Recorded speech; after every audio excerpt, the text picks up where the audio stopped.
You start it because your friends do it, but then it becomes a habit. You're out having a laugh with your mates, hit a vape, you get a nice little rush off it, you feel quite good. If you're in an awkward situation, you get out a vape and you just stand there and you're like, oh yeah, sure. And there's so many different flavours, colours that kids are just kind of grabbing onto it, I guess. It's just like the new drinking thing. They're just so easily accessible to people, like you can't not.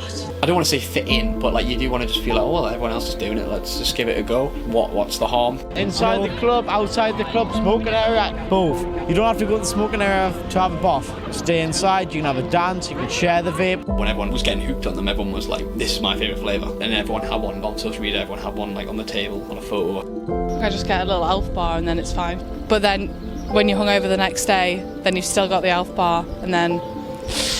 I don't remember exactly the day that I got one, but I just remember that it was a transition of having one on a night out to then depending on one during the day.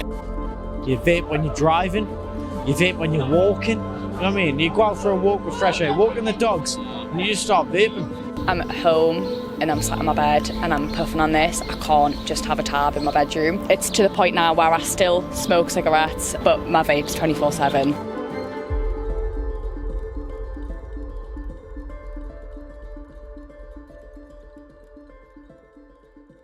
My name is Joe Woof, and like a lot of young people, I bought my first vape on a night out because why not? But then after a while I was like, hang on, I actually can't go without them. Which was weird because vaping was meant to be about smoking, but I had never smoked and neither had my mates, yet here we all were just addicted to vaping, spending £20 a week on it like it was normal. And I wanted to find out why that was. So I spoke to product psychologist Patrick Fagan, former lead psychologist at Cambridge Analytica, who specialises at taking academic psychology and applying it to business. We talked about how companies would make a nicotine product as addictive as possible to young people, so I thought I'd apply it to vapes. First, they use behavioural psychology to give it a purpose as part of our social interactions with each other. By having 20,000 flavours with catchy names like watermelon ice or triple mango, it creates social dynamics like trading and sharing that we've all seen in person. But it also creates an online presence for vapes. With review videos and flavour comparisons, it normalises vaping in the eyes of young people. Then, with a huge variety of colours, flavours, brands and styles, you can communicate about yourself with what you buy, and they've made a vape for everyone. Then embed them socially, like on a night out. You can use them to fill awkward silences, talk to someone, or just as something to hold when you're bored. And then when your friends are using them, they're having fun, they're sharing it, the guy or girl you're chatting to in the smoking area is using them and offers you some, you're much more likely just to think, yeah, go on, I'll have a little bit. This is FOMO. This is designed to play on our hardwired desire to be part of the in crowd. Then make it as easy as possible for people to access nicotine. Make them available everywhere, every corner shop, supermarket, delivery apps, bars, clubs, even takeaways. Make them as cheap as possible, costing as little as £3 with online bulk deals. And then make them as easy as possible to use. No smell, no smoke, no hassle to set up. They can be used practically anywhere. They've streamlined nicotine addiction, making it easier and more attractive to everyone. But the way the government looks at it is only about helping smokers quit and stopping children vaping. They don't mention young adults anywhere. It's like if you're 17, you're a victim of the vaping industry, but as soon as you turn 18, you're fair game, which to me points to a blind spot in the way that we're thinking about this. Because if we're seeing it as purely an underage issue while ignoring its use amongst young adults, aren't we just saying that new nicotine addictions are fine as long as they're over 18? But this is something that affects young people, and it's more than just an issue of access. They're trying to make vaping just another normal, acceptable addiction, like alcohol. Just look at some of the ways that we're treating it. Vaping companies sponsoring football teams with vape shops in the stadium.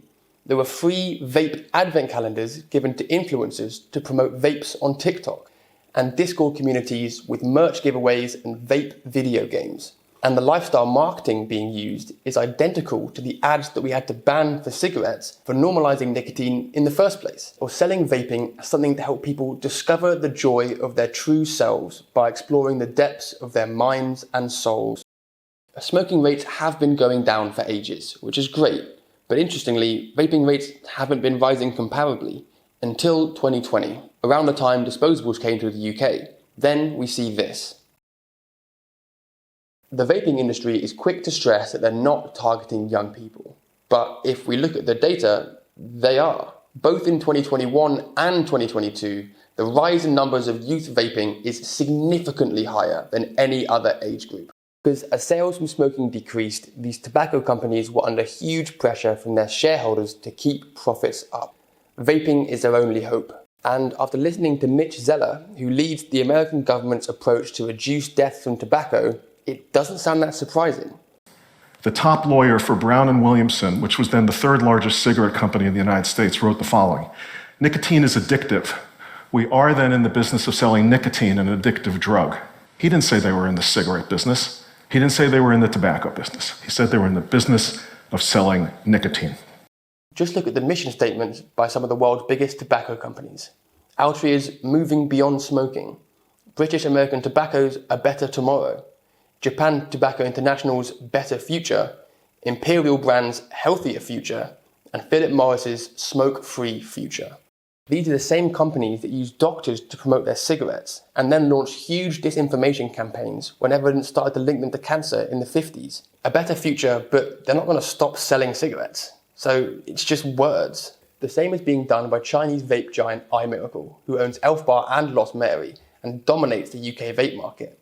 They're positioning themselves as some cutting-edge, responsible tech company, where they're the most guilty of them all for pushing vapes on young people, starting the disposables rush in 2020, and is now at the point in the UK that 5 million of them are being thrown away every week, enough to build 5,000 electric cars a year. But vaping is meant to be 95% safer than smoking.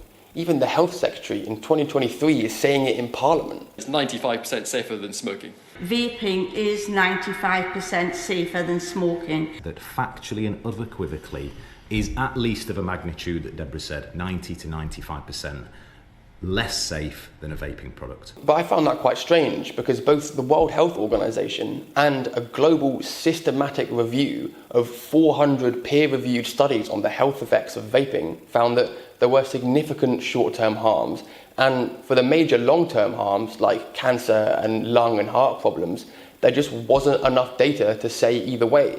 So where did the certainty of 95% come from?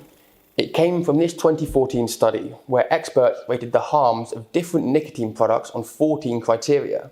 But only 2 of the criteria were actually about the direct effects on the user's health. And in a statement made by the experts, they admitted a lack of hard evidence for the harms of most of the products on most of the criteria.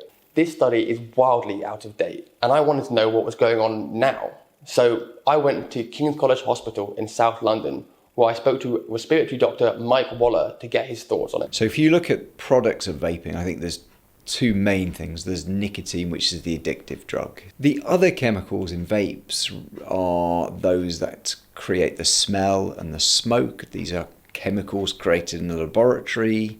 And we know that some of those are cancer causing. We would call them carcinogens. I mean, tobacco is a natural product, but we know that's harmful. We know cannabis is harmful. They're natural. This is another step beyond that. This is a synthetic product that we know are harmful. So we know there is a lag period from people smoking continuously to developing disease. You need time for damage to occur and then for symptoms to appear when damage has occurred, and that's often when we pick it up clinically. So you'd expect very similar for vaping. So if we already have a signal which is the products in vaping are bad for you, why carry on doing that until we see these decades of damage and then we stop acting perhaps too late? Let's say vapes are 50% safer, 80%. This is compared to a product that last century got over 100 million people. That's more than World War I and World War II put together. And it's this incredible toll that's persuaded some people and some healthcare professionals that the best solution to one addiction is another addiction, rolling the dice on future harms and seeing the addiction of a whole new generation as collateral damage. Now, Professor Emily Banks said vaping shouldn't be compared to smoking, it should be compared with breathing. But this focus on harms masks what's really driving this. Nicotine. This is a nicotine economy. It's the addiction that it creates that keeps people coming back, that changes the part of our brain that makes us happy and compels people to expose themselves to these chemicals just to feel normal, again and again until damage builds up. This is what nicotine companies live off. And with cigarettes, we didn't see a problem with the lifestyle marketing attracting young people because we didn't know where that path led us. We didn't even know nicotine was addictive until 1988, with tobacco companies still denying it in 1994, just like we didn't know that the deaths would only come with a lag time. We do now. So when health experts analyse latest data from across the globe and basically conclude that we don't know what happens after this lag time, is our response really just going to be to wait and see, again, to continue to let this nicotine economy profit off the addiction of men, women and children, based on the idea that the best solution to the problem, conveniently, is one that keeps people hooked on nicotine? And under the banner of it being a healthier alternative, they have more freedom to design and market it in ways to attract non-smokers, and anyone that goes against them is limiting the choice of smokers and killing people.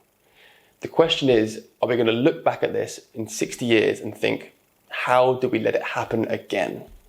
Now, it took me a long time to stop vaping while making this video, and if you want help to quit, don't go to the NHS, because the only resources they have on there is how to quit smoking by starting vaping. The best things I've seen come from Alan Carr's 20 tips to stop vaping. But whatever this has made you think about vaping, a nicotine economy is being formed around them. Let's not let them be the cigarettes of the 21st century.